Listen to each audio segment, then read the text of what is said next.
Thank you so much. My fantastic assistant, I'm tempted to say. You have many better roles than this, but thank you so much for playing this role today. So yes, I have been very modest with time because I did the program, so I didn't want to be like... Also, as with the previous talk, and as I tend to do on this forum in the past 3 editions, I really focus on concepts, ideas, and in giving you the inspiration, hopefully, and the bigger thinking, and I will leave the results and the depth and the very rigorous science behind for the paper, where obviously feel free to speak to us. But for this forum here, I think it's more important that we think together, that we get the new ideas, and I just don't have the luxury of time to go in a lot of detail. So I apologize in advance. But so this has been a long coming. So building on the Fit for Labor and the CTG work that we presented briefly earlier, you know, of course, I've spent 20 years on CTG. I continue actively to put my time on CTG. There is a lot that we can do with fetal heart rate and with the new technologies that we are hearing today about that can provide us more data in ECG and so on. I'm a big, big fan. But we know we'll be limited with fetal heart rate, and we know there is a massive need for better technology. So I personally work on both. Both are very important. CTG in particular, as opposed to transabdominal monitoring. CTG is the low-hanging fruit. Fit for labor assessment around the onset of labor in a basic is the low-hanging fruit. Us being able to separate between the different heterogeneities of the conditions we get in some way that allows us to navigate the space. Because while we keep putting things in the book, whether they're CTGs or outcomes, you know, we will keep, or gestations or other beds, we'll keep on not being able to find the limited signals in the limited tools we have. So again, there is a conundrum here where us as a community, I'm very, very keen on the young people who are here today, you know, there is a need, massive need for new technologies that tell us more about the fetal life in utero and can tell us a lot more about the hemodynamics or the changes. And so let me be careful with time. So this has now been published finally after a lot of work on it. So please check out the very, very detailed paper, in particular the appendix, where the extraordinary engineering team behind has provided all the details for the engineering device. So I had the privilege, honor, and life-shortening experience of leading this project, which you know, really allowed us to build on all of the, you would see how rapidly, I'll talk about the timeline and how rapidly we were able to evolve, because this is something that has been cooking in my head for a long time, right? So the moment it actually was able to start becoming to fruition, you know, we were able to execute with speed. Again, certainly life-shortening for my life, but still, I think we moved the needle. And this was thanks to a very, very strong leadership team, and this is the leadership. And of course, there was a much larger team of who I'm not putting the photos here today, of people who helped. So Sheng Shu was my main, copy eye and friend in this endeavor, and of course it built a lot on the infrastructure and the know-how in Oxford. This cannot be understated. We were able to operate at speed because we had the expertise, the ultrasound experts, AI in ultrasound, the ability to recruit people at scale, the ability for someone like me to analyze time series data and know how to set up these projects, know how to ask data questions. So all of it kind of came together very quickly. So the concept was, of course, let me just, I'm sure I made some notes. The concept is, of course, that what I have been frustrated is that we know CTG is very limited, especially when we come to labor. And then we have at the same time these beautiful ultrasound devices antenatally that can give us so much information, such great visualization, such great measurements of blood flow and other metrics. So, of course, if we could have something like this, but more continuously, and start generating data that fills in the gaps between ultrasound scans in the hospital, which are so expensive. The ultrasound machine is expensive, the sonographer is expensive, the expertise is complex. So again, moving to 21st century. So this is where this concept came from. Initially, of course, we wanted to measure blood pressure in the fetus. I mean, that remains. Blood pressure in the fetus is very important, but we were very happy to settle on blood flow, and I'll show you some waveforms. it's very close as it is. I don't know if blood pressure will be feasible, to be honest, but young people, think about it. So this is ultimately a flexible ultrasound patch. And we demonstrated its proof of concept, we've demonstrated its safety, we've demonstrated the principle and the ability to run it for at least 3 hours autonomously, right, without a clinician holding a probe and without anybody doing actually anything. And the mother being able to move, we've demonstrated her being able to move. And of course, in the longer term, there is a lot more work that needs to be done. So these are all beautiful figures that the team produced for the paper. I think the main result I want to maybe mention is this one, because this is talking about the depth of penetration, and that was the question number one when I hunted down Cheng Xu and emailed him and I said, hey, great stuff, but can you go deep, can you get me baby? And he said yes, and he said up to 20 centimeters, and this is one of the important messages for you. Obviously there are situations where the vessels are hiding and so on. There's a lot of complexities, but the principle is there. This is color Doppler, this is not only black and white beam mode. This is blood flow measurements, and the other very important figure amongst all of this is this. These are the safety evidence. And whenever we started presenting this with the large Welcome Leap teams, the concern for clinicians always is it safe? Because we know when we hold the ultrasound probe that we need to be very careful when we do our spectral analysis to not overheat the vessels and so on. But this kind of ultrasound patch, they are configured in a different way, and this was our evidence we generated. We worked very hard to generate, where we can show that the heat exposure is well within the safe limits of a CTG machine or below. So I'll leave the details for the paper. And this is another beautiful figure from the paper where I'll mention the key point here is where data and AI potentially come together. I must say the algorithm we employed here wasn't even a fancy AI at all at this stage. It was proof of concept. We had no time. I'm sure you can do even better. It was good enough, if you ask me. I was very happy with that. So what that does is once you have the color Doppler and you're able to see where the vessels are, then you have this green dot which autonomously tracks within the proximity for the same vessel over time, because of course the baby moves, the mother moves, and the number one thing that my clinical own team here, when I told them this concept, the number one thing they told me, and Lawrence Simpi, who is not here today, so I can say this, says, yeah, right, you can never, the baby will move, so what are you gonna do? And then I told him, look, it's 21st century, you can have algorithms in imaging, that's very easy actually to do. And this is an algorithm that just tracks where the vessel is and then keeps exposed. So this is a fetal wave this is the blood flow within a vessel. So this is a cord in this example, right? And a cord around the insertion, because that's insertion in the placenta. That's, again, we had to prove concept, so we focused on what was easier to measure, but potentially huge clinical impact, which, with time we'll have to have a device and be able to prove and collect data. But what that gives you for those in the room, these are basically waves in the blood flow, so that gives you heart rate very easily. You just do peak to peak. But it gives you a lot more about the flow.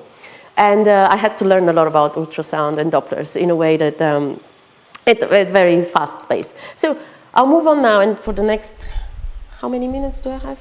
Yeah, for the next 3 minutes, I'll try to bring the more personal stuff to it. So the data is now in the paper, please check it out. The appendix is whatever, 140 pages long. So the story a bit for this group is that, so basically I've been looking for this, and this is what I saw from Cheng Xu. I was in my home as usual, and I was like, let me email this guy. So I emailed this guy around 21, and I said, great stuff, blood pressure, I was thinking blood pressure for the fetus, wearable, great, but can you do me a fetus? And he said, why not? And I was like, can you go deep? And he said, yes, 20 centimeters. I was like, I'll take it. It's not ideal, but again, even if it's a limited population, you can use it ultimately for, again, as long as it's large enough, as long as you can save lives. It doesn't matter if they're not all the lives you can save. I still take it. So I went on a whim in February 2022, as soon as COVID was allowing. My mom was sick, everything was crazy, but I was like, I'm going to go and check out this guy because he has a good vibe and he tells me yes to everything. So this was my first visit. This is Sheng. So we started plotting, we started discussing, and that's the beginning of the journey. We're like, can we do blood pressure? But a lot of imagination had to be used by many people on the table. What can we do, what we can't? Chris Lear joined online on that first meeting from New Zealand, trying to help and so on. So it was mad. And this is his mentor, Professor Wang. He's now, he has, these mannequins are full of sensors, biosensors, crazy stuff. So I just wanted to plug in here. And he's now actually advising one of the startups in Australia that is working on sensing lactate. And I was like, you know, look at this sensor. So there's a lot of projects I would like to do with this guy, again, in a lifetime that I don't have. So what we said is we are going to work on it, but of course nobody's going to fund it. It's high risk, high gain. This is just a crazy idea in Antoniya's head, and Sheng is just kind enough to say yes. We said his team, my team, will work on it low key. And then suddenly these guys announced this call, and they announced it in June. Deadline was end of June for abstract. So from a crazy idea in my head, I actually had to write it in a way that strangers can read and understand. And then we were invited for full proposal, which the deadline was 15th of August, which was in the middle of my holiday with children. So I spent my Greek holiday under the aircon while my kids were at the beach with friends. But we did it, and it was cool because San Diego were working at night, and I was working at daytime, so we would just pass it on, and we submitted it. And then on 14th of September, we were awarded. I think I had some photos for that.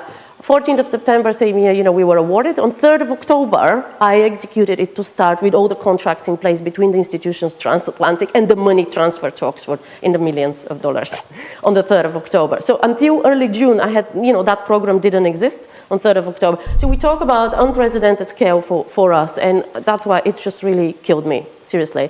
But it's a very exciting program. This is the official information. We're still not allowed to talk a lot about it. You can see us here, one of, wherever I am.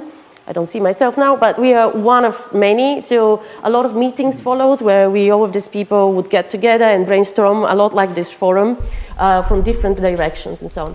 So ultimately, again, this was one of the first prototypes. This is the big deal. This is the patch. This is how the vessels look like when you use very good quality for such a tiny little wearable thing. And this is an re-engineered, kind of reverse-engineered standard probe that we just, again, that's not going to be the final product, but it's what we needed to collect our data. So just go quickly. Here's my timeline that I just explained. And then Sarah Stock came into my life on the 14th of September on my screen.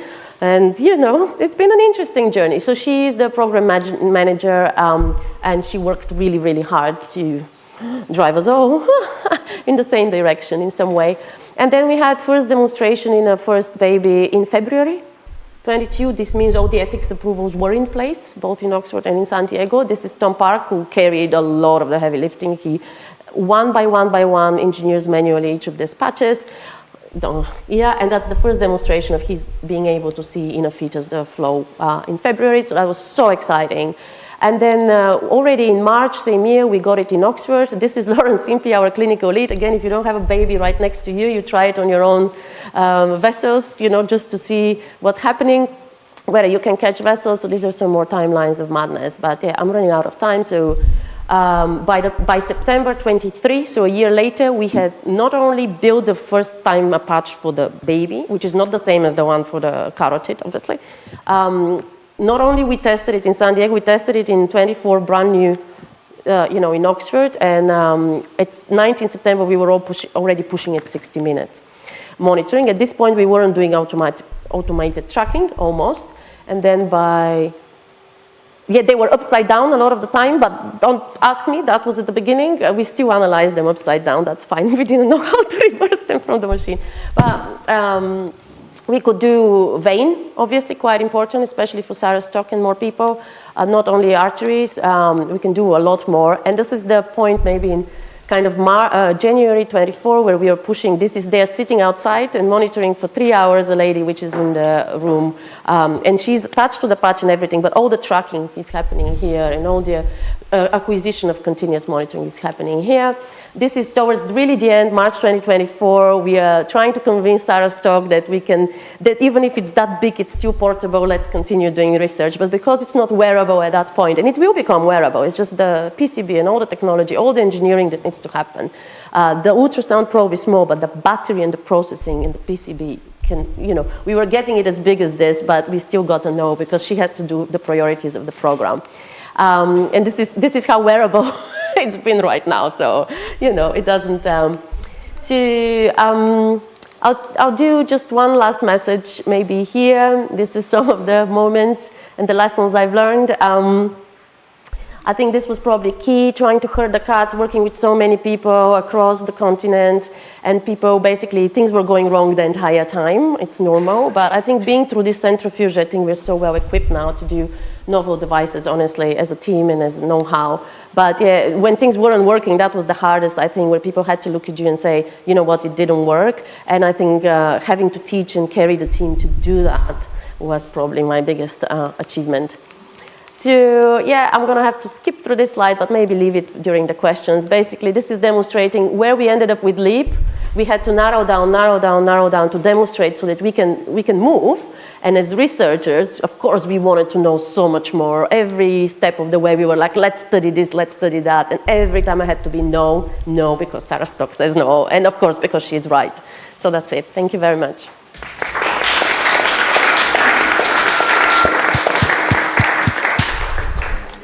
Okay, thank you, Antoniya. Well, maybe I start. So you said in one of your goals, it should be an affordable sensor. Yes. What is the cost? So at the moment it's a research prototype, and at the moment it's the cost of tons time, so very cheap.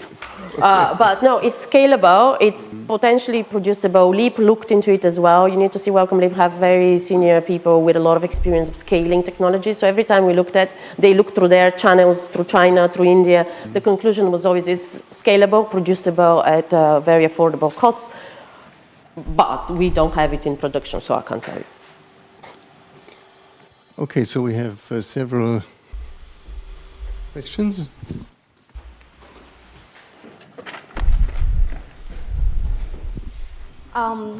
Antoniya, thank you for this brilliant presentation and your invitation to myself to attend. Myself, I find it particularly appealing. My background is cardiovascular and obstetric ultrasonography. So very impressive to see the color overlay on the pulse wave Doppler. But from a technical standpoint, we generally like to watch the angle of pulse wave Doppler when we're looking at diastolic flow versus systolic flow, because if the angle is beyond a certain number, you can underestimate diastole, yep, suggesting there's some kind of resistance to flow. So that little green dot that you spoke about earlier, that's tracking the flow, does that cater for the angle correction? Yeah, so there were a lot of discussions around the need for angle correction. I don't know if Mariana by any chance remembers better, or your wife by now as well, because we consulted so many times. You need to see we were a massive team about it. And I think what we concluded, so that tracking dot, no, but the way you process the wave format, sorry, I can't find them now. The way you process the wave formats as well, you can correct for a lot of it. So you need to see that the way the patch is, it's a multi-array. So it actually inbuilds the different angles of the phased array, the way they arrive. So this motion you do with your hand as a sonographer, that's taken care in principle by the multi-array that comes from different directions. So the dot is irrelevant. The dot just tells you where to do the spectral analysis, because you don't do spectral the entire time. So you kind of, when we say it's continuous, it's post, basically. Right? So that's what the dot is. So it tells you where is the vessel or do spectral analysis, right? But then the angle is corrected through the analysis of the data. But I'm sure there's more data in the paper, hopefully. It's been 2 years since we stopped the study, so. Thank you for the question. Okay, do we have another question? Oh. Yeah, the algorithm would connect. Yeah, do you want to see the clinician in the room who was scanning the women remembers better. So yeah, the algorithm was correcting at the end. Antoniya, great stuff. I hope you recognize that if you are able to establish what normal blood pressure for the fetus looks like in the general population, you're onto a winner. But what about blood flow, though? While you're at it, I think just seize the opportunity, if possible, to define a nomogram for fetal blood pressure. Because no baby gets brain damage without collapse of the cardiovascular system. And that the best biomarker you have is fetal blood pressure. So even if this tool allows you to define the nomogram. We started with blood pressure, we concluded with blood flow because of many reasons. But again, blood flow actually can tell you a lot. We are just not used to it so much. Because it can go. If you can define the correlation between those two, you're still on a winner. Challenge to the future. Yes, and hopefully at some point you can, default that into intrapartum care. It will take us a step closer to actually predicting those babies that may run into trouble. Thank you. Congratulations. Fantastic stuff. You. I'll see when the chair kicks me out. I'll conclude back with this. There's so many things we want to do with it. There's so many applications I see. It's crazy. I try not to think about it because I can't sleep. There's a lot we can do. There's so many applications in labor, even including monitoring, including dilatation monitoring, even just the B mode, even just using the black and white for something like this. Forget about the Doppler, which is very complex. Even if we had to do the complex research here because that's what we got the money for and because we aimed really high. But actually the smaller fruits or lower hanging fruits that you can do with this are just countless, literally. It's just a matter of focus. You've given me the rules I should follow, Antoniya. Yes. Thank you. Thank you very much. Who's next?